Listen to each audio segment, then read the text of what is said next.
Ouais, hey, salut à tous, bienvenue dans une nouvelle vidéo de Heroes of the Storm.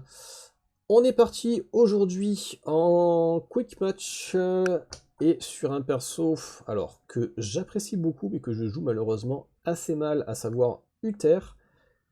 Et du coup, pour vous le présenter et pour vous expliquer d'après moi ce que représente Uther, vous voyez qu'on est sur une compo un petit peu pute, n'ayant pas peur de le dire.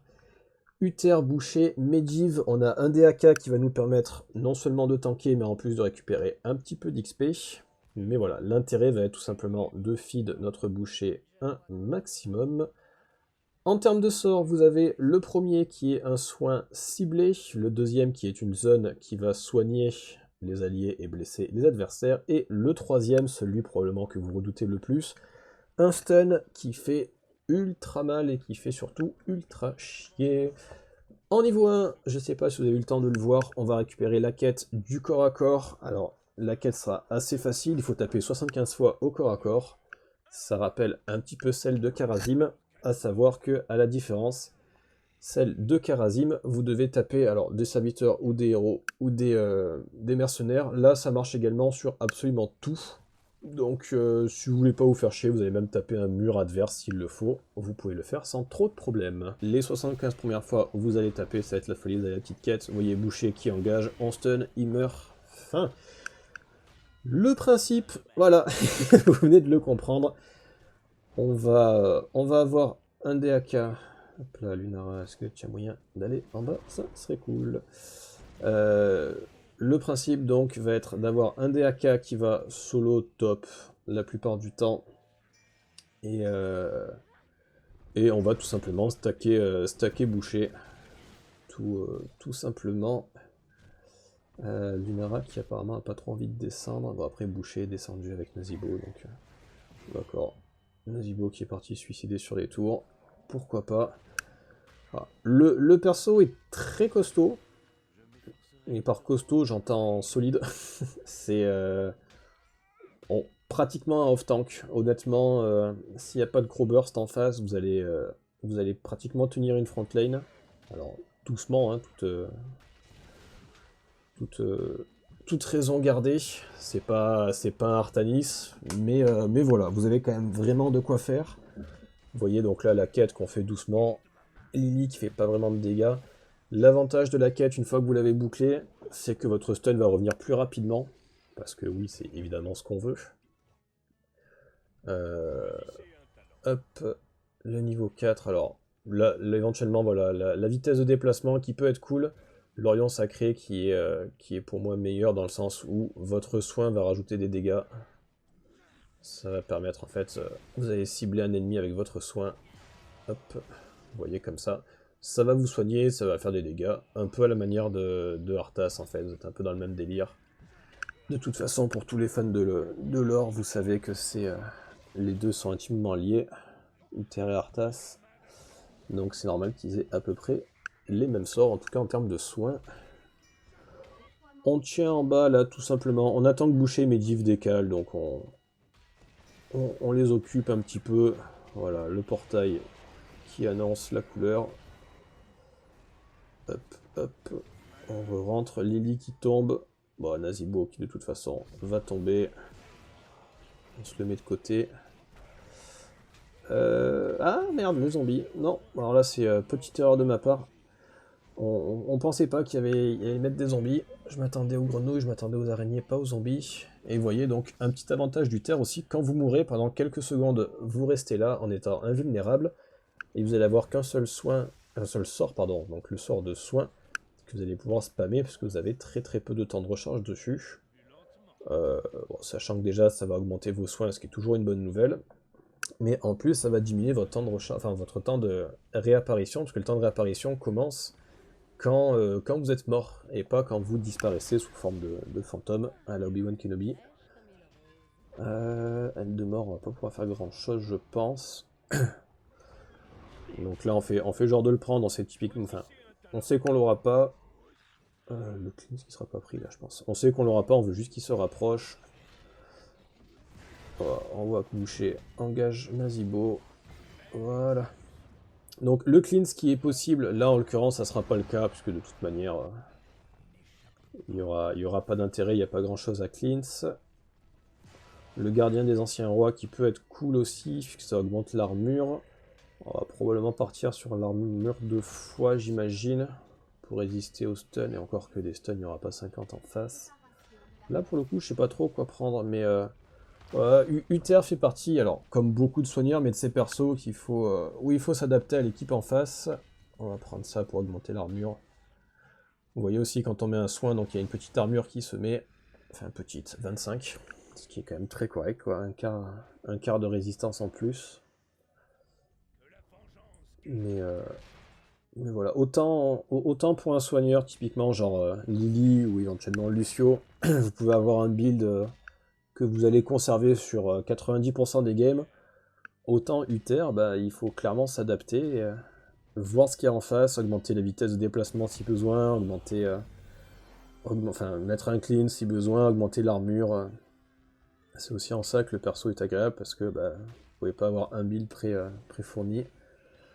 Même si là, au cours de la vidéo, je vous présente le perso Uther évidemment, mais on va pas se mentir, vous l'avez compris, il y a aussi la compo boucher midi Uther qui est absolument folle. Et c'est aussi ça que je vais vous montrer. Voilà, typiquement, Lily qui est morte, elle va rien faire de plus. Boucher qui continue à se stacker. Niveau 10, alors la vulnérable qui est très sympa. Typiquement, si vous avez un Kel'Thas en face, un Kel'Thuzad, tout ça, l'invulnérable qui est très très cool. Là maintenant, c'est pas l'idée. On est parti pour suivre Boucher quand il charge et stun la personne qui charge. Donc on va prendre un stun en plus par-dessus, histoire de vraiment laisser zéro chance. Ah, typiquement le Nazibo, là, tout simplement ils peuvent pas sortir de leur T1, hein, c'est l'objectif. Voilà, le Boucher qui a fini sa quête. C'est pour ça que je vous disais, au-delà du perso qui est honnêtement assez agréable à jouer en plus pour le coup, enfin, d'avoir un healer qui est pas en PLS derrière les tours, c'est agréable. Alors là, Boucher qui fait l'erreur de taper elle de mort, donc il prend l'aggro. Mais pour une fois qu'on n'a pas un soigneur... Voilà, merci. Quand on n'a pas un soigneur qui se planque derrière les collègues et qui prie pour pas qu'on le focus, c'est assez agréable.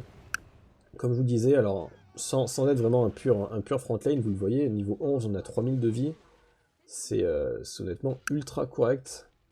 Mais un peu à la manière d'une Luiselle, même un petit peu plus, je pense. Et il faut clairement pas se concentrer sur les chiffres, hein.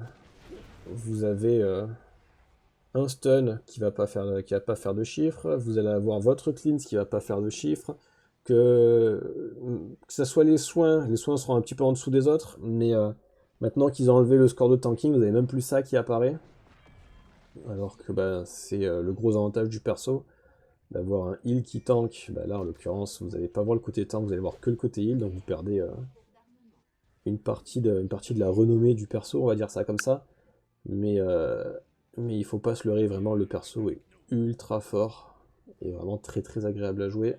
La petite Lily, alors là que ça soit Boucher ou moi, on foire tous les deux, vu que je stun Eldemort pendant qu'il charge Eldemort, on a raté tous les deux Lily, mais bon, ça a quand même largement suffi, plus la quête niveau 1 qui permet de toute manière de recharger plus rapidement son stun.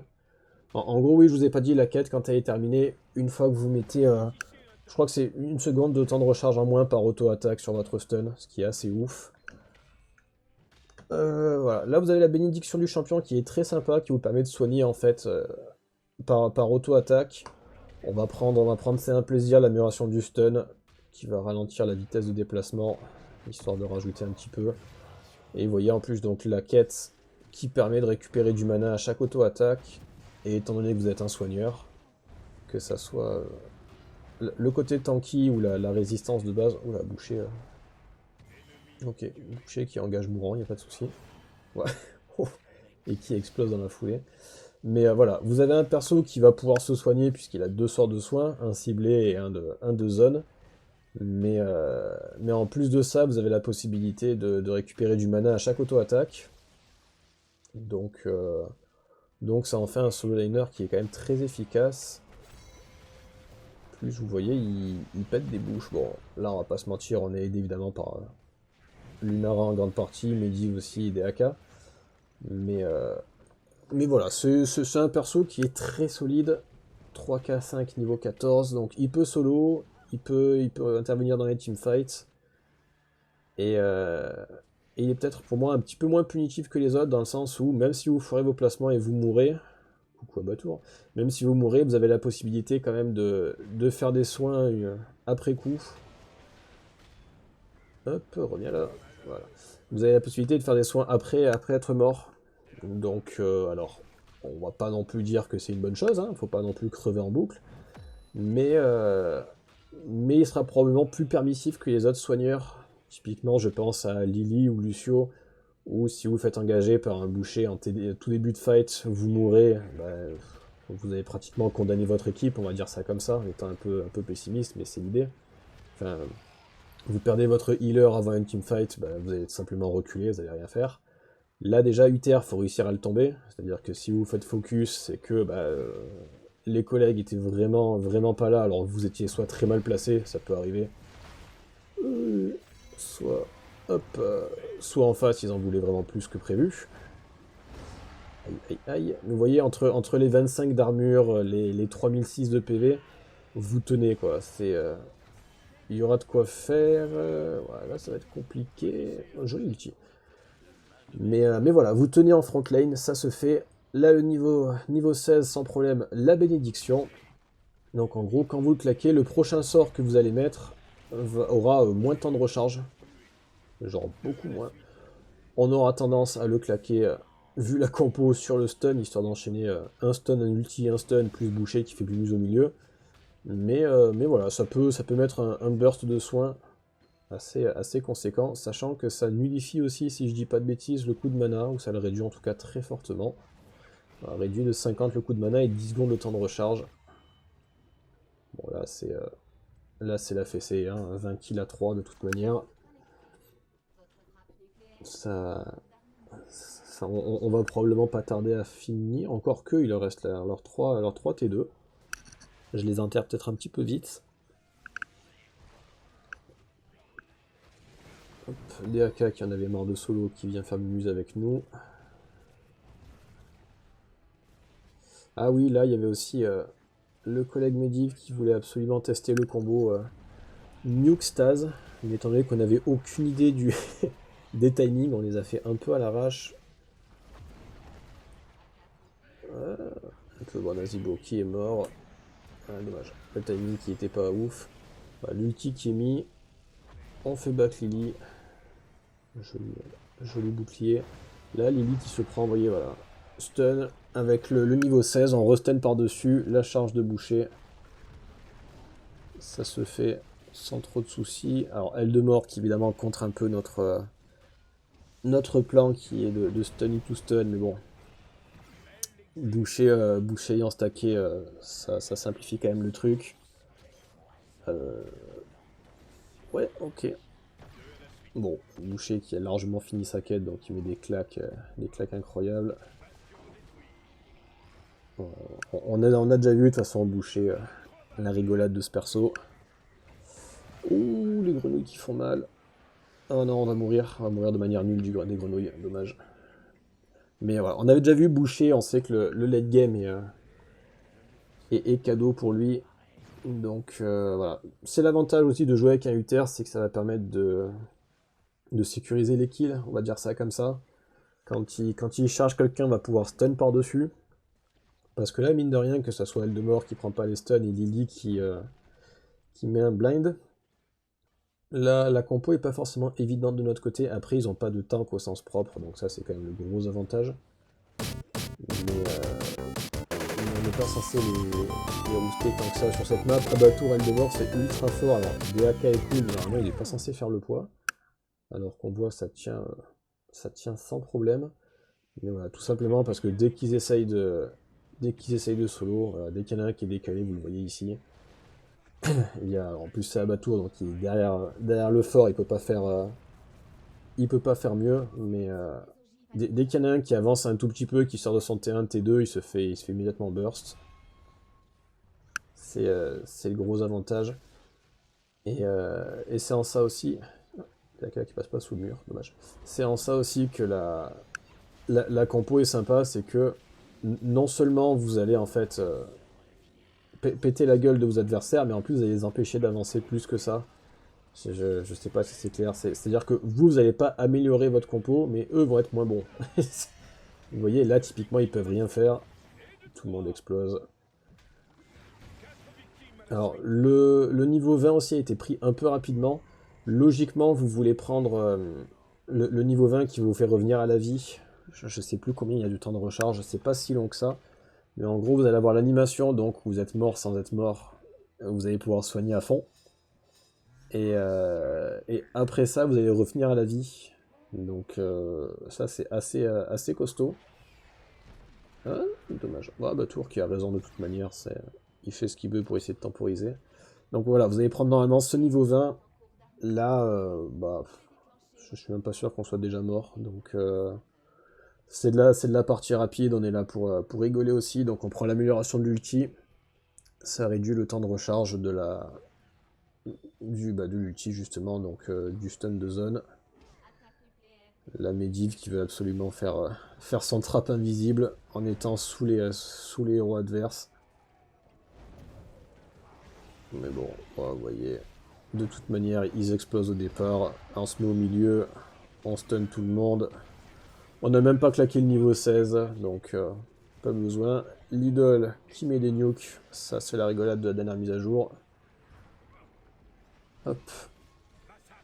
Hop, hop, le double soin, elle de mort qui explose, bon voilà, ça termine sur ça.